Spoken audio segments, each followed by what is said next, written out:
by the future, we're the ones they won't overlook. It's time to be the hero.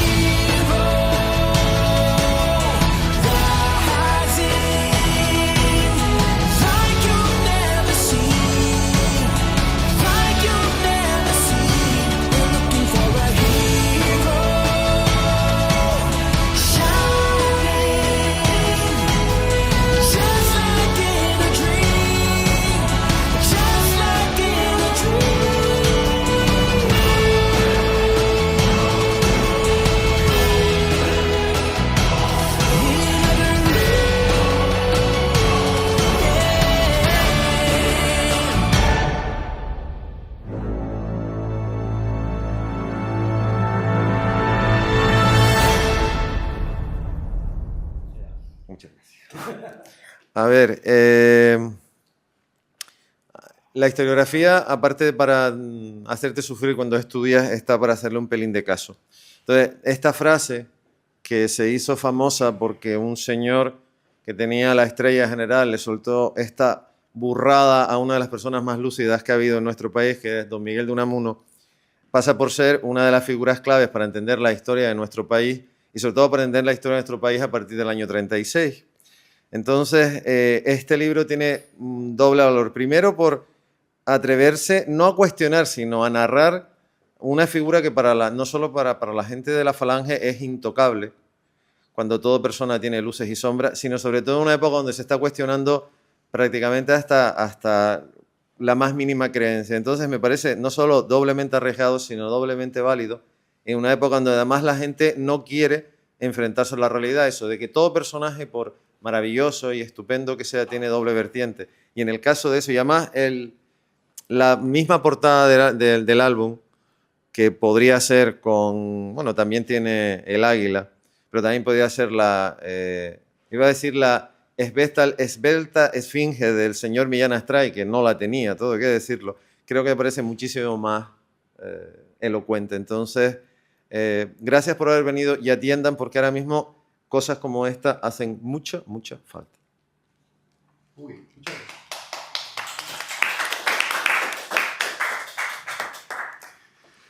Pues hola, buenas tardes, bienvenidos a esta charla, coloquio, tertulia que vamos a tener aquí con un grupo de amigos y entre los cuales pues podemos contar hoy con Gustavo Rico y con Jorge García. A Jorge lo tenemos viviendo un poquito más cerca. Gustavo ha venido de un poco más lejos, pero los tenemos aquí a los dos para esta 21ª edición del Salón Internacional del Cómic de Tenerife, el cómic y la ilustración. Y de esto quizás los dos saben bastante, por no decir que sí, que saben bastante.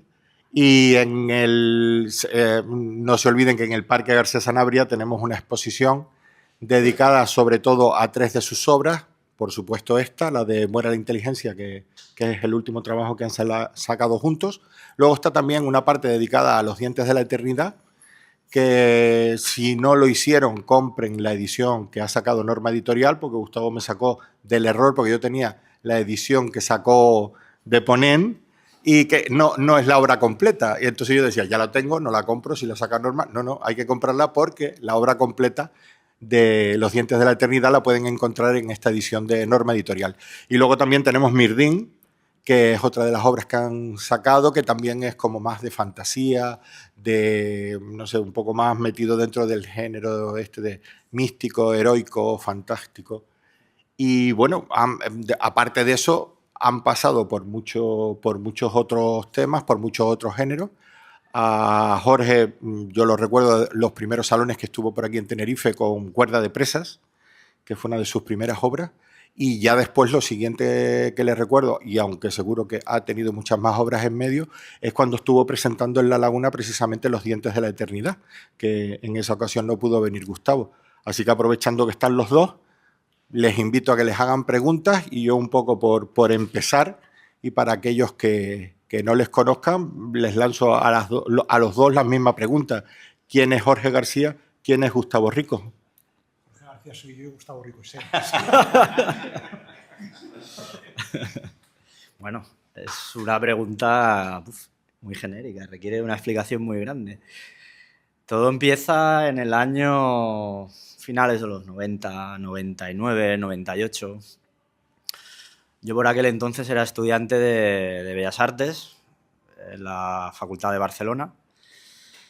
Y bueno, en un salón yo recuerdo en un salón del cómic que vi una exposición precisamente de los ganadores de aquella edición del concurso Enjuve, que era un concurso que patrocinaba el Ministerio de Trabajo, ¿no? Creo que era, o el de Asuntos Sociales, o... Sí, cualquiera de los dos Es válido. que están relacionados con el cómic, cualquiera de los dos relacionados con el mundo del cómic, asuntos sociales. No, yo creo que era la Concejalía de Cultura del Ayuntamiento de Madrid, pero ahora mismo la verdad que no estoy seguro. Bueno, el caso es que aquel concurso era un poco especial porque veía que los que estaban premiados y allí expuestos, pues eran dibujantes que guardaban cierta relación con lo que yo hacía en aquel momento, que era muy principiante, bueno, estaba empezando, era muy principiante, pero bueno, tenían cierta relación. Y me animé a presentarme al concurso con la suerte de que me premiaron. Gané un tercer premio, si no recuerdo mal. Y eso te daba derecho a recibir una subvención, una ayuda económica para poder publicar el primer monográfico, que fue con Editions de Ponent, Sí. Las manos de Sophie Wilder. Y a partir de ahí ya fue una cadena. Ahí ya fue una cadena. En el ínterin yo ya conocía a Jorge, porque Jorge es primo de mi mejor amigo, de Víctor. Y nos conocimos, creo que en Madrid, puede ser. Con motivo del Injuve, podría ser. ¿No? Yo creo que a ver, Jorge García es un chico que nació en Salamanca en el año 75. Salamanca es una ciudad partida por un río, por el río Tormes, y yo soy trastormesino, o sea, soy del lado que no es la capital de un barrio así, un suburbio obrero. Y entre las inquietudes que yo cultivaba de pequeño, una que me gustaba mucho era los cómics, ¿no? Los tebeos. Bueno, pues al contrario de lo que les pasó a la mayoría de mis amigos, de la gente de mi generación que leía tebeos conmigo, pues la afición yo la mantuve con el tiempo y bueno, pues la verdad que siempre ha sido el medio con el que me he sentido más cómodo. Me hubiera encantado saber dibujar, pero me di cuenta desde muy pronto que gráficamente pues no iba a llegar muy lejos, sobre todo cuando me encontré con yo tengo un par de amigos, uno de ellos es Tomás Hijo, que es un ilustrador, cartelista, a lo mejor a algunos suena porque lo habréis visto, si tenéis inquietudes paranormales, lo habréis visto en el programa Iker Jiménez. Y otros lo habréis visto a lo mejor en el tarot, que ha hecho un tarot para una película de Guillermo del Toro y tal. Bueno, en fin, que yo vi dibujar a Tomás y dije, ostras, pues no, enseguida me acojoné y decidí meter la cabeza debajo de una piedra y olvidarme de mi vocación de dibujante. En cambio, vi que como guionista podía ser resultón, sí. Y en medio de todo esto, pues una de las personas con las que yo compartía afición era mi primo Víctor, que era muy amigo de Gustavo. De hecho, compartíais juntos un piso y tal. Era una cosa, parecía Friends, parecía una serie de televisión. Y entonces, por medio de Víctor, yo conocí a Gustavo. Y Gustavo en ese momento estaba buscando a alguien con quien hacer algún tipo de proyecto y empezamos a hablar pues, de la posibilidad de hacer algo juntos. Al principio queríamos hacer un cuento ilustrado, luego vimos que yo no daba ni para escribir cuentos, entonces lo más fácil para mí era hacer un guión, que tampoco fue tan fácil. O sea, yo creo que el primer guión me costó hacerlo a lo mejor, no sé, 6 meses, un año, una barbaridad. Y empezamos a trabajar juntos y bueno, pues nos hemos convertido en una especie de matrimonio viejo ya. Estamos como que hemos tenido, sí, cumplimos nuestras bodas de oro, no, de plata, cumplimos 25... Las bodas de chatarra. Y empezamos a trabajar, yo creo que la primera historieta la publicamos en el año 2001, 2001. Y claro, desde entonces llevamos, sí, 25 años trabajando juntos, ¿no? Y al principio... Bueno, probablemente la haríamos el año anterior, pero era una época en la que había muy pocas publicaciones, entonces publicabas a lo mejor una historieta al año con suerte, ¿no? Y ahí te dejabas la vida y como te salía mal, porque estábamos empezando, pues cuando la veías impresa, te llevabas una depresión, una deimpresión. En fin, que llevamos mucho tiempo trabajando juntos, sí. Y esos somos, ¿no? Gustavo y yo. Decir que aquellas primeras historias que hicimos Jorge y yo, que se publicaban en el fanzine Idiota y Diminuto, y no sé si en Como Vacas llegamos a publicar tú y yo, no recuerdo. Bueno, en Idiota y Diminuto, temáticamente tenían más que ver con este álbum que nos ocupa, sí, luego nos dio por el género, pero esas primeras historias sí que tenían que ver, eran historias de contenido más social, más con un tono más adulto, en fin. Sí, yo creo que desde el principio empezamos haciendo historietas comerciales. La primera creo que trataba sobre los inmigrantes argentinos que habían venido a España al principio, cuando empieza la dictadura en Argentina en el año 70 y 76, pues hay muchos que a los que no acaban en chupaderos o en campos de exterminio vienen a Europa, y uno de los lugares a los que venían era España, ¿no? Era un sitio con el que compartían una lengua, y entonces hubo bastantes que acabaron aquí. Entonces nosotros hicimos una historia la primera que hicimos fue una historia sobre inmigrantes argentinos, y además salía el Guernica y todo, o sea, era como, venga, vamos, si podemos lo vamos a contar todo, y esto lo vamos a hacer no sé qué, y bueno, era una locura, así salió fatal. Pero bueno, esa fue la primera historia que hicimos. La segunda fue sobre la dictadura en Portugal, como veis, temas muy, muy comerciales, muy amenos, muy optimista todo. Y la tercera yo creo que era sobre el ascenso del nazismo en Alemania, en el año 31. Es decir, yo tengo amigos ahí en Salamanca que me recuerdan en alguna tertulia, y hay uno que me dijo, jope, Jorge, tú es que nos bajabas a todos a la tierra, porque claro, uno decía, no, yo quiero hacer una con naves espaciales, estilo Blade Runner, yo quiero hacer otra de, yo qué sé, de espías o de lo que se llevara, ¿no? De serie negra, ¿no? Lo que se llevara en ese momento. Y tú decías, yo tengo un tema que me está volviendo loco, tengo unas ganas de hincarle el diente. ¿Y cuál es ese tema? La masacre de Ruanda. O sea que, bueno, y así hemos ido haciendo cosas. Con Gustavo en algún momento me sacó a bailar y me dio por el colorín, pero al final hemos vuelto a ¿cómo se dice? La cabra tirada al monte. La cabra tirada al monte. De todas maneras, yo también veo que es un matrimonio abierto, ¿no? Porque en ese sentido, pues también habéis hecho colaboraciones con otros autores, tú como dibujante, tú como guionista, y no sé, o sea, pero siempre termináis volviendo a juntaros y a establecer una colaboración como para dar obras para mí tan valiosas como esta, ¿no? O sea, seguís trabajando, viendo la posibilidad de hacer obras con otros autores. ¿Seguís trabajando en proyectos, vais dejando esos proyectos un poquito y vais volviendo a juntaros? ¿O cómo es un poco la dinámica que seguís de trabajo? Bueno, en mi caso particular nunca me he cerrado a trabajar con otros guionistas.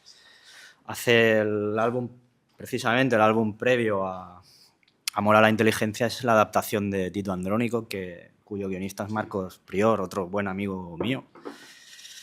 Pero nunca he dejado de confiar en Jorge, porque al final son pues, prácticamente 20 años trabajando juntos y tenemos la dinámica de trabajo y el proceso de trabajo muy interiorizado. Él y yo funcionamos bien y por ahora no he decidido divorciarme de él. ¿Y tú? ¿Sabes qué pasa? Que yo creo que cuando tú me pones los cuernos, es como que me pones los cuernos para hacer el misionero, ¿sabes? Y en cambio, yo soy el que te pongo a cuatro patas. No, a ver, al principio, claro, nunca me planteé lo de trabajar con un dibujante en exclusiva, ¿no? Pero con Gustavo, a ver, de entrada era muy llamativo el estilo de trabajo, porque trabajaba en blanco y negro, las formas eran muy geométricas y tenía mucha fuerza el dibujo. Narrativamente nos costaba, yo creo que entendernos, porque yo tenía el defecto de que el primer y único guión de historieta que yo había visto era un guión de historieta de Alan Moore. El que no conozca cómo son los guiones de historieta de Alan Moore, pues son unos guiones de historieta que a lo mejor para describir una viñeta, la descripción de una viñeta le puede ocupar 2 páginas. Entonces, claro, Gustavo leía mis guiones y luego era incapaz de interpretarlos. O sea, era como si yo le hablara en un lenguaje completamente extraterrestre, porque le daba tantos detalles que el tío acababa abrumado. Y entonces, para solventar ese problema, yo, que era un dibujante frustrado, pues lo que empecé fue a hacer como una especie de garabatos, ¿no? de storyboard, para ayudarle a interpretar el guión que le iba mandando. Poco a poco eso se fue sofisticando. Luego, claro, en paralelo, mientras Gustavo iba dibujando, que al principio tenía las mismas inseguridades que yo, es decir, es que nunca hemos sido autores de éxito, ¿no? Entonces cargamos con un lastre de inseguridades muy grande. Había también dibujantes con los que a mí me apetecía trabajar, porque los veía y me gustaba mucho su estilo de trabajo. En aquella época recuerdo haber trabajado pues, con Pablo Auladel, hicimos, o sea, de los que siguen en activo, ¿no? Sí. Pablo Auladel, hicimos una historia de 2 páginas sobre, este era un tema más alegre, sobre Ulises, sobre la vuelta de Ulises a Ítaca, y entonces era la añoranza, ¿no? en 2 páginas. Me gustaba mucho un dibujante que trabajaba en Madrid, pues le escribía, le expresaba mi admiración, le comía la oreja y después le decía que quiero hacer una historia contigo sobre la muerte de Charlie Parker. Pues venga, vamos a, porque también me interesaba el jazz, o sea, me interesan varios temas. Y he trabajado además con diversas generaciones de dibujantes, desde el más mayor con el que yo he trabajado es Luis García, el dibujante de las Crónicas del Sin Nombre, que es de la generación, pertenece a la generación de Carlos Jiménez, José María Beat, todos estos, y era un dibujante hiperrealista, y con él me di el gusto de hacer la historieta sobre la guerra de Ruanda. Luego he trabajado con generaciones más jóvenes, Ángel de la Calle, de la generación del Madrid, Manolo Hidalgo, Enrique Flores, que trabaja como ilustrador ahora en El País, ya de mi edad eso, Pablo Ladel, que ha sido Premio Nacional, Gustavo, y uno con los que establecí como 3 vínculos así bastante agradables. Uno era con Gustavo, otro era con un dibujante de Sevilla, afincado en Badajoz, que se llama Fidel, y con el que he hecho un par de álbumes, y con el que me llevo muy bien, y todavía, pues, a ver, digamos que hubo una separación amistosa, no es que hubiera ninguna ruptura fuerte, pero todavía nos seguimos juntando y seguimos haciendo tebeos, ¿no? O sea, todavía los sigo poniendo a 4 patas. Y luego hay otro dibujante es nacido en Sevilla, pero afincado en Barcelona desde muy pequeño, que es Pedro Rodríguez, que es como el hermano mayor que nunca tuve, ¿no? Y entonces con él hice un álbum que se titula Las aventuras imaginarias del joven Verne, que era como mi intento de ser una especie de René Goscinny, o sea, es lo más cerca que yo he estado de escribir un tebeo de género a la francesa, y creo además que, bueno, estuve muy contento de ese trabajo. Es uno de mis trabajos más redondos y por el que guardo un recuerdo muy cariñoso. Y bueno, pues así he ido saltando de uno a otro y trabajando con gente, y siempre muy abierto a trabajar con distintas generaciones. También yo creo que la persona más joven con la que yo he trabajado ha sido Nuria Tamarit. Sí, con Nuria Tamarit, que yo creo que, no sé, debe ser 15 años más joven o algo así. Es como, y trabajé con ella por lo que me gustaban sus trabajos, ¿no? Hay gente que me gusta, veo el dibujo, lo veo a lo mejor en las redes sociales, o he visto algún álbum y nos hemos acercado y ha habido un encuentro agradable, y si me gusta, pues Claro, y yo estoy abierto a trabajar con un montón de dibujantes. Claro, a medida que vas cumpliendo años, pues vas viendo que cada vez es más, te cuesta más trabajar con gente nueva, estás menos abierto a... O es más difícil, ¿no? Porque tampoco es que eso, no soy un guionista de éxito, digamos. Entonces no puedo tentar... O sea, ¿tú crees que eres un guionista, que no eres un guionista de éxito? O sea, ¿piensas que no se venden lo suficiente las historias que hace, los trabajos que hacen con Gustavo, con otros autores? Porque yo, una persona a la que considero que es bastante entendida dentro del mundo del cómic me comentó que consideraba o te consideraba como, si no uno, el mejor de los guionistas españoles del momento. Bueno, es un tema sobre el que habría mucho que discutir. Para mí Jorge es uno de los mejores guionistas, al menos de mi generación. O sea, yo lo veo claro. Porque es un guionista que conoce perfectamente el oficio de guionista de cómic, cosa con el que no se cumple exactamente en todos los guionistas de cómic. Hay guionistas de cómic que proceden más del cine, de la televisión. Jorge no. Jorge es un guionista puramente de cómic. Y en cuanto a las ventas, pues claro, es muy relativo. ¿Cuánto se vende un cómic? ¿Cuánto es vender mucho o poco dentro del mercado español? Claro, es muy relativo. Esto es un mercado pequeño. Pero bueno, sí que es verdad que los cómics que hemos publicado, en mi opinión, creo que se podrían vender mejor, realmente. Se podrían vender mejor, lo cual no significa que se hayan vendido tampoco mal, ¿sabes? En fin, es un tema muy, muy, muy complejo, del mercado, las ventas, etcétera. Es súper complejo. ¿Cómo lo ves, guionista? Pues no sé, o sea, va a haber mañana por la noche, va a haber un partido Real Madrid-Barça. Entonces, claro, y mañana, y coincide además, claro, los que seáis fans de las artes marciales mixtas, pues tenemos a Ilia Topuria defendiendo ahí su campeonato libra por libra contra Max Holloway, ¿no? Entonces, esos sí son superventas. Nosotros somos autores bueno, yo soy autor de culto, ¿no? Y le gusta, o sea, sí, tengo fans ahí muy acérrimos y luego, entre los compañeros de profesión, bueno, entre los compañeros de profesión, no. Entre los amigos, compañeros de profesión, sí que de vez en cuando me dicen, es que eres el mejor guionista de tu generación. Pero claro, digamos que los elogios son gratuitos, o sea, si me dijeran, bueno, venga, te voy a hacer este elogio y te voy a dar 10 euros, vale, guay. Entonces, a lo mejor se lo pensaban más, o sea, pero también es cierto que yo digo, bueno, es que tampoco, en mi generación no hay muchos guionistas, y yo después hay guionistas de mi generación a los que aprecio, incluso gente trabajando para Francia, aprecio muchísimo. A mí un trabajo que me parece bestial es el que hizo Raúl,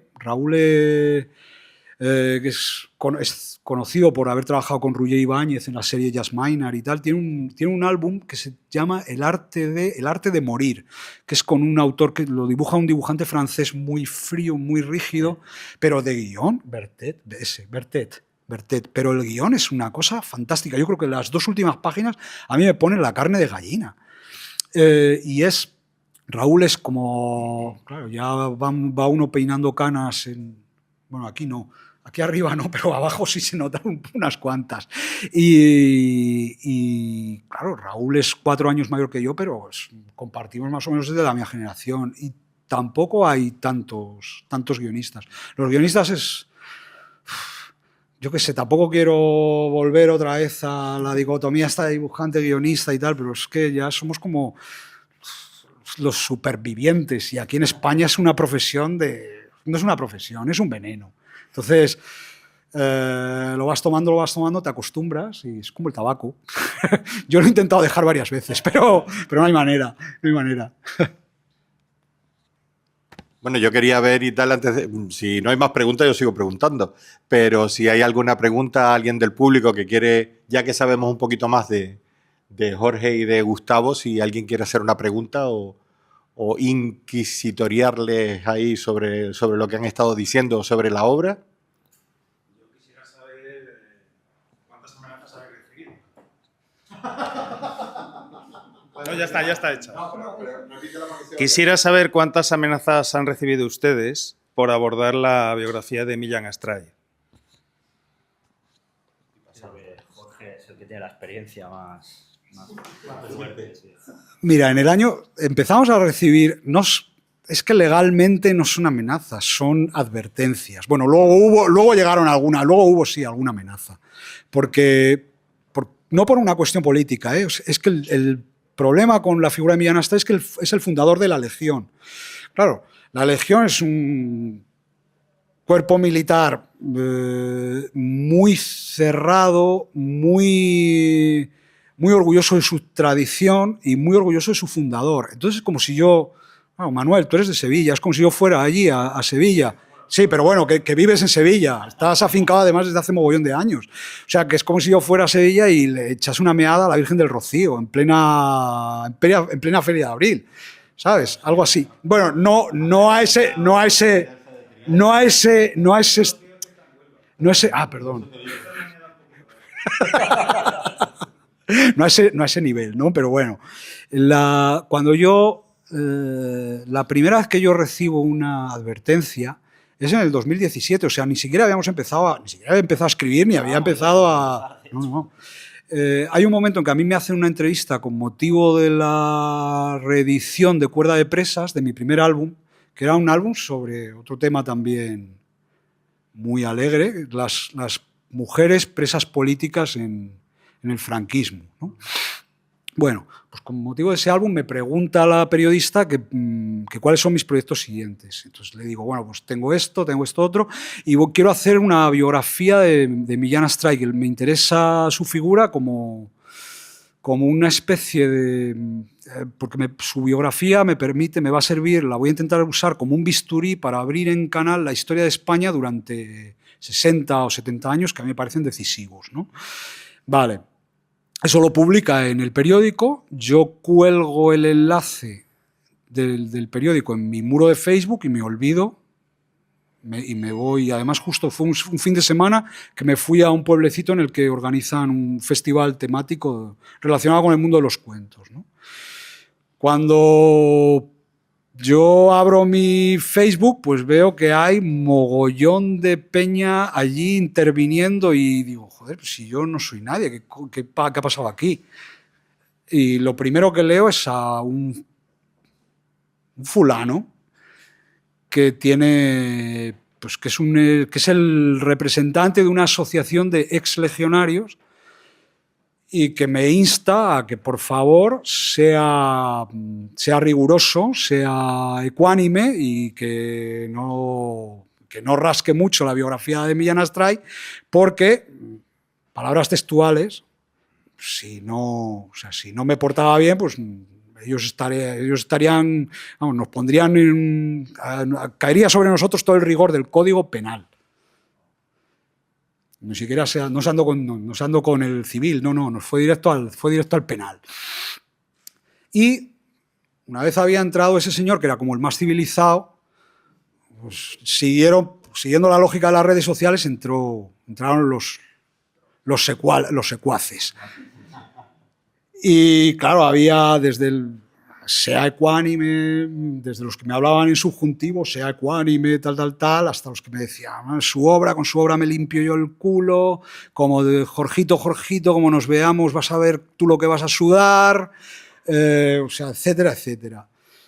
Afortunadamente, la cosa no ha llegado después. Cuando ha salido el álbum, no ha llegado la sangre al río. O sea porque han perdido de vista mi muro, que yo tengo un muro de Facebook, o sea por lo que sea. Eso sí, cuando han salido reportajes en prensa nacional, ahí sí ha entrado gente a atizarnos bien, desde los que nos invitaban a ir a presentar el álbum ahí a Ceuta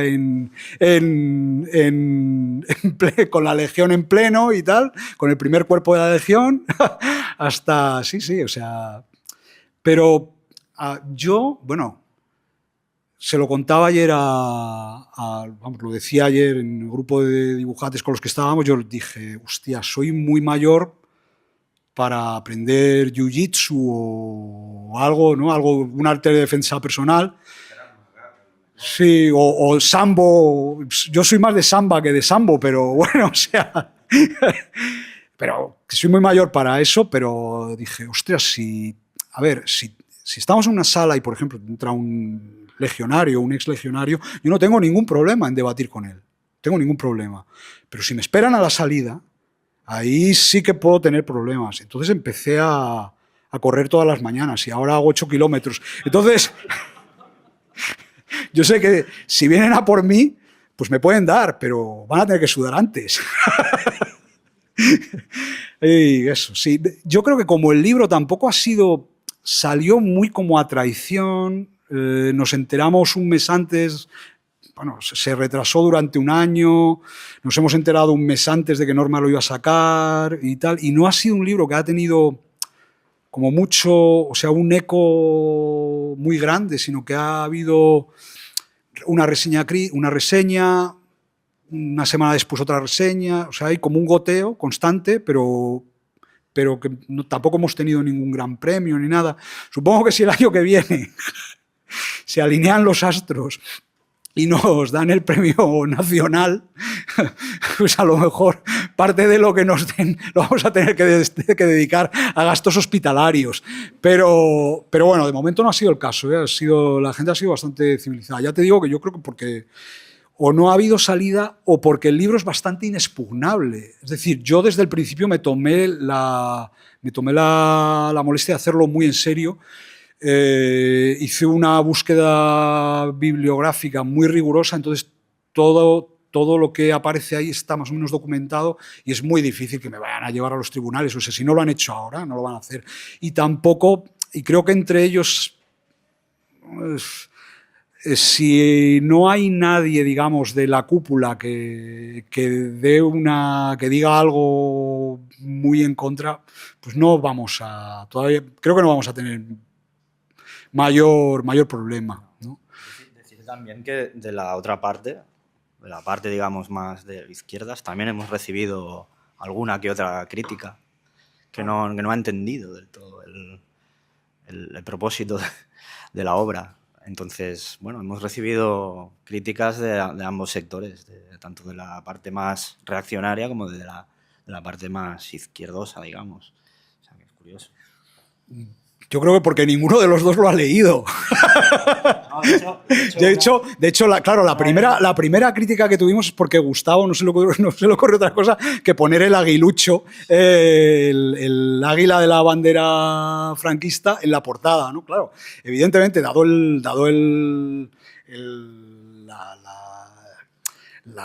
¿cómo se dice? La descripción política del personaje, pues la portada, digamos, venía bien ese símbolo ahí, ¿no?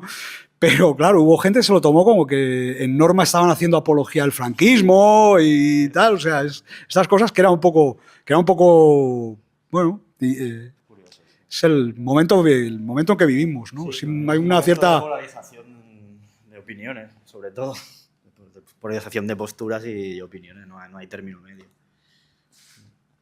Y ahora viendo el resultado, bueno, yo le doy las gracias a Manuel porque nos hemos centrado en el álbum que estamos aquí un poco presentando y trayendo a Gustavo y a Jorge para hablar de él, el Muera la Libertad, ¿no? Publicado por Norma Editorial.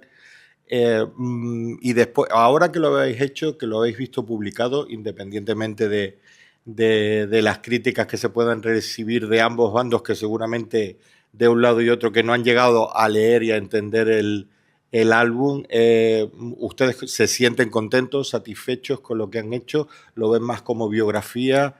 No sé si, o sea, yo no sé, en mi caso yo ante un personaje como Millán Astray es difícil ser ecuánime, ¿no? O sea, hay cosas que en un momento dado o en otro te pueden hacer verlo de una manera o de otra, ¿no? Y a lo mejor ustedes han dicho, pues sí, pues estamos contentos con este resultado como salió, o no. Bueno, yo contento sí, estoy. Desde la parte gráfica, que es la parte que me toca, sí que, claro, cuando yo recibí los textos, los guiones de Jorge, el tono que él pretendía era darle un tono objetivo, documental. Y desde ese punto soy un poco autocrítico en mi dibujo, porque en ciertas secuencias sí que creo que se trasluce un poco la opinión que yo tengo sobre el personaje. Y creo que ese no era el propósito precisamente del cómic. Claro. Entonces, en ese punto sí que me muestro un poco autocrítico. Pero bueno, no dejo de estar muy contento tanto con la edición como con el resultado final de la obra, desde luego. Yo creo que debe ser quizá la obra más redonda que hemos hecho el Jorge y yo. Sí, sí. ¿No, Jorge? ¿Eh? Yo creo que se me oye bien. Pero que quede constancia. Bueno. Sí. Yo no sé si te habrá llegado una crítica que hice yo de repente tú se la has podido enviar porque yo de ti no tenía correo electrónico. Y hay dos cosas fundamentales que en la presentación que hiciste de La Laguna, a mí la portada no me gusta nada. Nada, en absoluto. Nada en absoluto. Teniendo un personaje como Millán Astray, que es un tío que nada más que ves una foto y es un tiro, tiene una potencia que puede ser gráfica de mucho cuidado. No entiendo por qué no la pusiste en la portada. La portada está muy bien, pero yo creo que hubieras tenido bastante más relevancia poniendo una portada con la figura de Millán Astray. Y luego lo otro es que sí, yo creo que sí, tu representación gráfica de Millán Astray, de una manera indirecta o directa, sí muestras tu antipatía hacia el personaje. ¿Por qué? Lo que digo yo en la crítica, tú empiezas a ver fotos en internet de Millán Astray y yo creo que has escogido las fotos en las que Millán Astray parece un demonio porque tenía una dentadura muy, muy mala y entonces nada más que enseñar la dentadura ya dice, este tipo es diabólico, ¿no? Y tú has escogido una serie de imágenes que no son aleatorias, no son casuales. Yo creo, y te tengo aquí delante que lo corrobores, que las escogiste adrede. Pero solo la hablarán delante de tu abogado.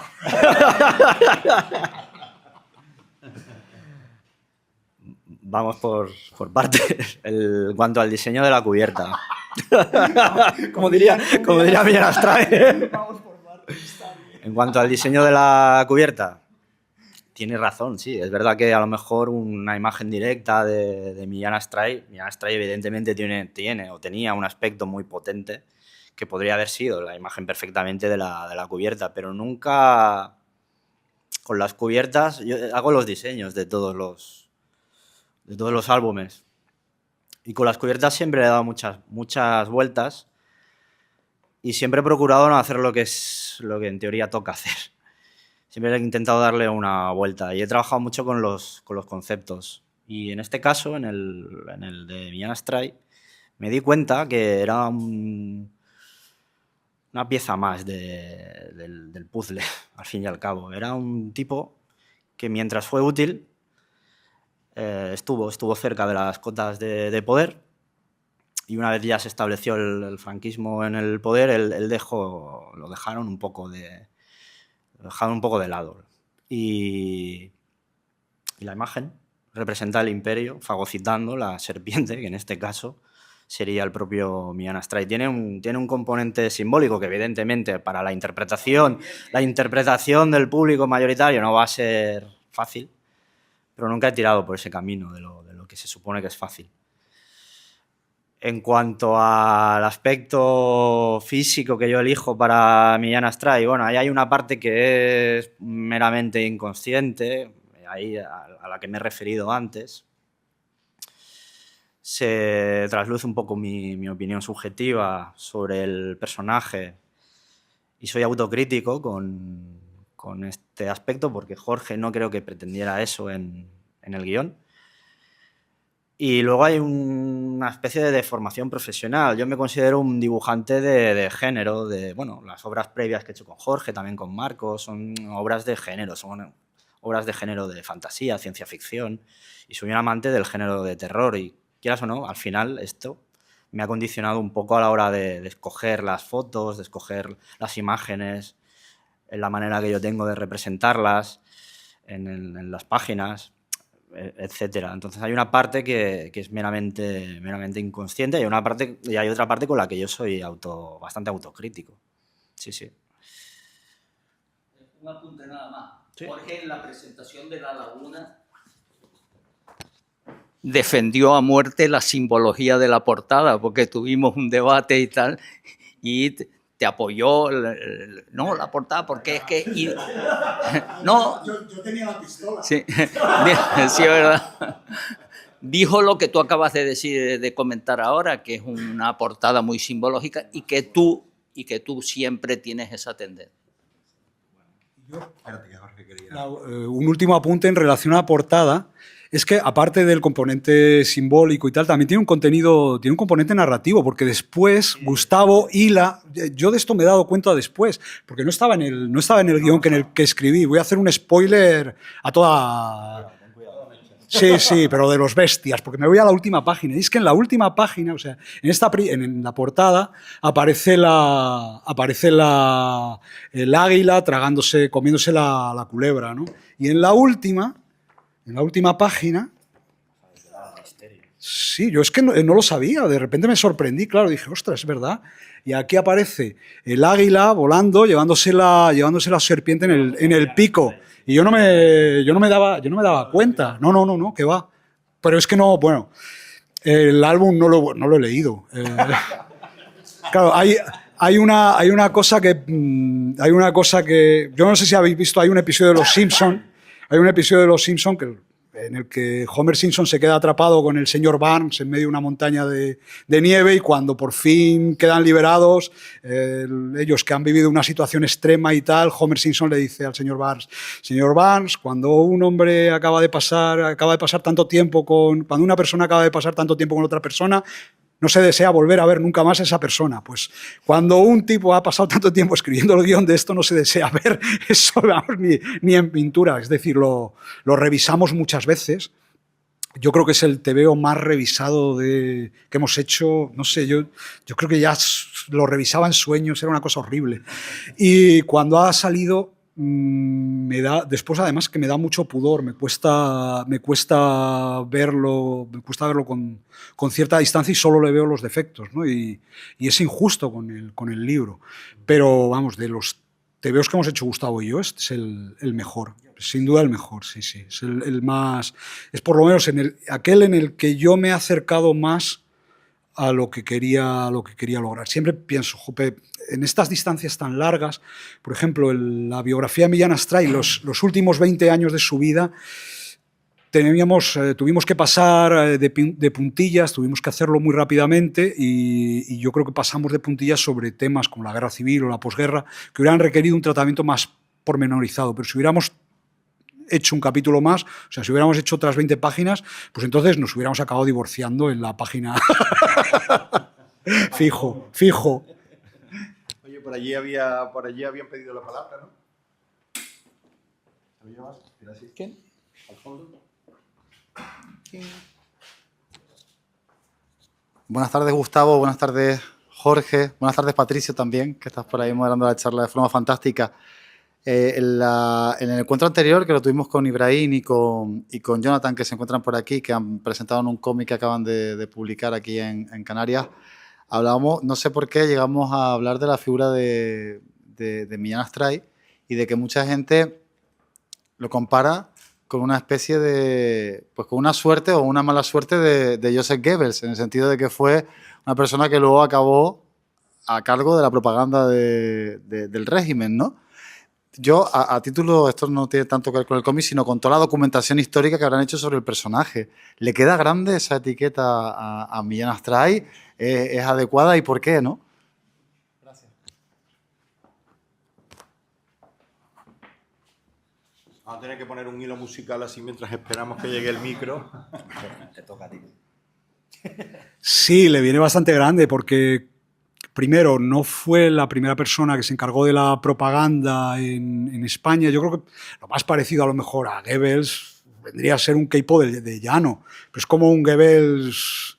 O sea, es como si a Goebbels lo hubieras grabado a las 4 de la mañana en el cabaret, ¿no? O sea, y claro, Millán Astray eran militares de formación y aunque era un tipo relativamente culto para el medio en el que se movía, era una persona que tenía inquietudes culturales, le gustaban las tertulias estas de la bohemia o de la ambremia madrileña de los años 20 y 30, tenía amigos, ¿no? entre ellos Diego San José, que luego terminó represaliado y acabó en varios años, estuvo en varias cárceles, ¿no?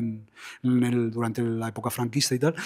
Pero el gran problema, aparte de, yo creo, cierta incapacidad para manejar la propaganda, el gran problema que tenía Millán Astray es que no tenían dinero.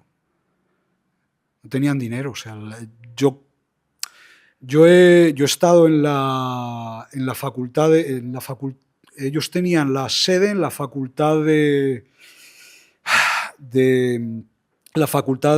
Filología, en lo que es la Facultad de Filología Hispánica de la Universidad de Salamanca, en el Palacio de Anaya, ¿no? Y claro, si ves el sitio en el que estaban, pues era es un zulo. Y no tenían dinero. De hecho, los primeros periodistas que empiezan a trabajar para Millán Astray lo que hacen es una acuestación personal entre ellos para poderse pagar máquinas de escribir. O sea, era una cosa un poco lamentable.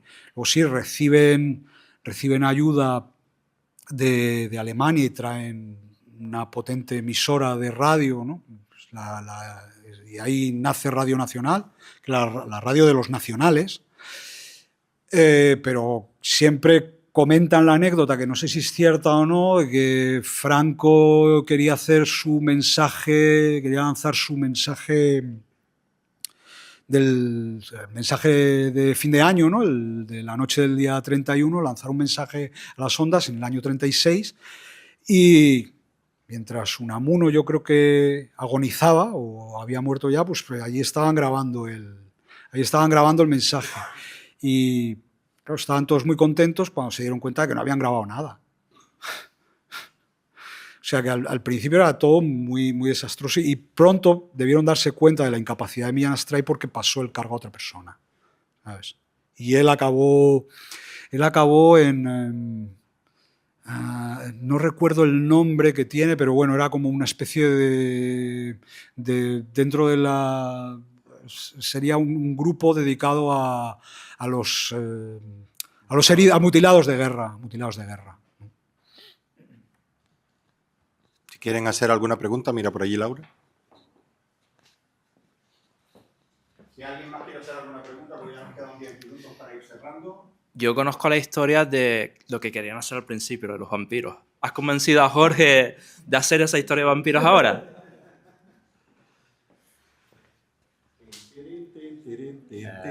Aquí. Un poco. Sí, lo siguiente que queremos hacer, Jorge y yo, lo tenemos ahí un poco en barbecho, pero bueno, tenemos un esqueleto ya de la historia. Es una historia de vampiros, precisamente. Sin Millán Astray. Pero sí. Supongo que de aquí unos años tendremos ahí, Jorge y yo, otra historia ya con vampiros de verdad. Claro, es que, bueno, para los que no lo sepáis, Muera la inteligencia nace porque Gustavo A ver, yo esto lo recuerdo y yo no sé, ya la memoria, bueno, pues uno va teniendo sus lagunas y yo los recuerdos los conjugo en pretérito imperfecto, o sea, nunca estoy del todo seguro de si lo que, bueno, como es el mecanismo de la memoria, ¿no? No estoy seguro de si lo que yo recuerdo es real o me lo he inventado. Pero yo recuerdo que Gustavo me llamó un día y lo que le apetecía, la idea inicial era que le apetecía hacer una historia de vampiros, pero en la que Millán Astray fuera un vampiro. Porque le parecía que esto... No, que va. Un desastre, lo mío es una escombrera.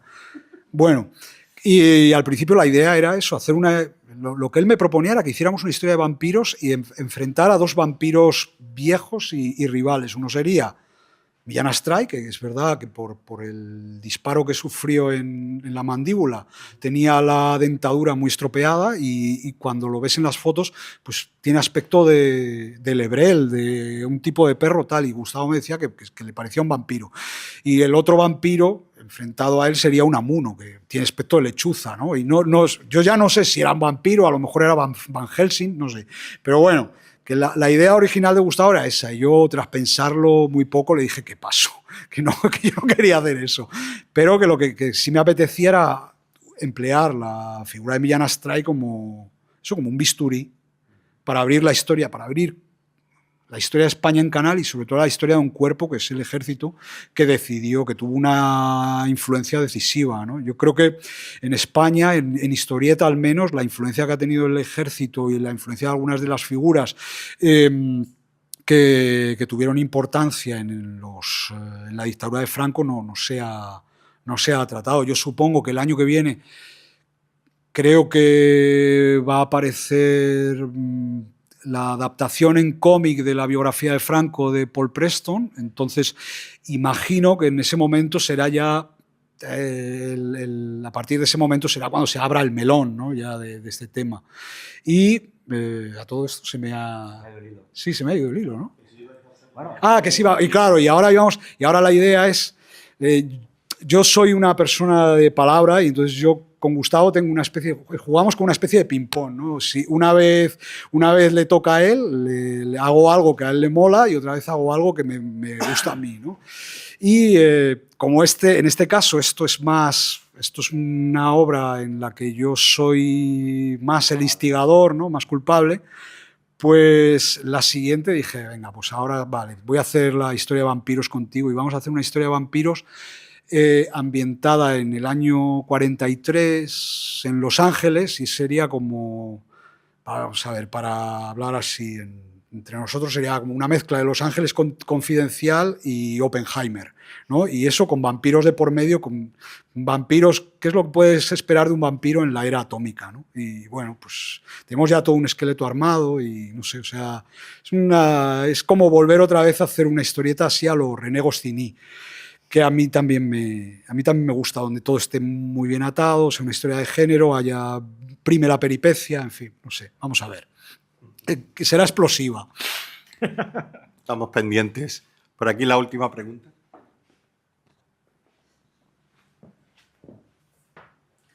No, yo más que una pregunta quería... Yo sigo más o menos la trayectoria de Gustavo y indudablemente es un autor que gráficamente es un tipo de dibujo, de composición, de color, expresionista, de dramatismo y de terror. Entonces, yo creo que es coherente este álbum con sus investigaciones gráficas a lo largo de su carrera. Hay una cosa, una cosa es interesante que cuando decíais que lo ibais a representar como vampiro, que ahora hay autoras, Mariana Enríquez, por ejemplo, que mezcla las historias de terror con el terror político.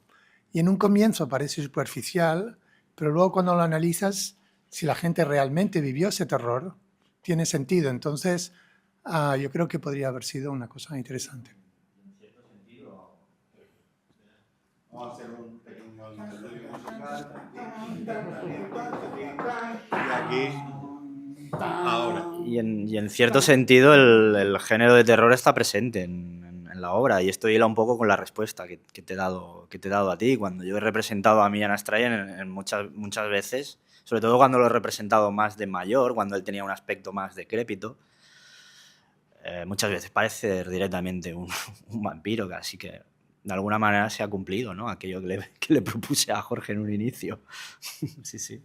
Sí, además yo le hacía un poco el storyboard a Gustavo y una de las referencias ineludibles no tiene nada que ver con la historieta histórica, es Mike Mignola, ¿no? El creador de Hellboy, porque a mí me parece que Mignola, aparte de ser un grandísimo dibujante, tiene la precisión de un relojero a la hora de crear el tiempo narrativo de sus historietas. Es decir, a mí me parecía una cosa... Bueno, tiene un talento absurdo ese tipo, ¿no? Y entonces era alguien a quien miraba y lo miraba mucho. Y claro, Mignola, es el padre de Hellboy, con lo que se siente realmente cómodo el tipo es con el género de terror y los monstruos y eso. Y luego otra cosa que cuando empezábamos a hacerlo, Gustavo insistía mucho en esto, tenemos que contarlo como si fuera una historieta de terror. Y yo hay cierta frialdad a la hora de construir el guión y eso, que yo quería dar la impresión de que estábamos haciendo una autopsia, de que estábamos, de que si lo estás leyendo tienes la impresión de estar ante una radiografía, ¿no? Tiene la frialdad de una radiografía. Y también un poco la frialdad de, no sé, de las películas de Cronenberg, por ejemplo, ¿no? Ese tipo de... Ese era nuestro rollo a la hora de hacer esto. En cuanto a frialdad o objetividad o documentación, también hemos tenido muy en cuenta la hora del Kubrick.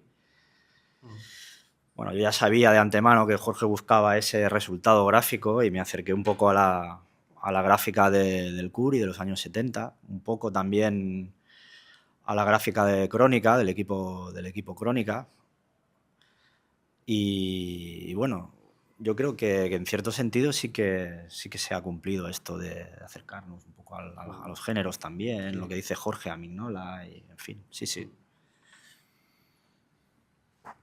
Pues yo, sintiéndolo mucho, y a pesar de que la charla ha sido súper amena y hemos aquí aprendido y nos han contado muchas cosas de su vida íntima también, de su relación de pareja, yo solo decirles que les agradezco mucho tanto a Jorge como a Gustavo que hayan estado aquí y que nos hayan contado todas estas cosas que han hecho, a ustedes por participar.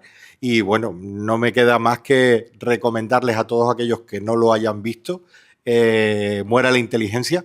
A mí yo tengo que reconocer que me ha gustado mucho por lo oscuro y siniestro que me ha parecido. La forma como se contaba la historia. Me daba la sensación de que era un poco lo que dicen eso de mirar al abismo y que te devuelva la mirada, ¿no? O sea, y yo sí, bueno, yo no es por llevarle la contraria a Jorge, pero yo sí me fijé en la viñeta final, ¿no? que en la portada está el águila machacando a la culebra y que al final se ve el águila, ¿no? Después del entierro de Millán Astray, alejándose y llevándose a la culebra. Y me pareció una genialidad.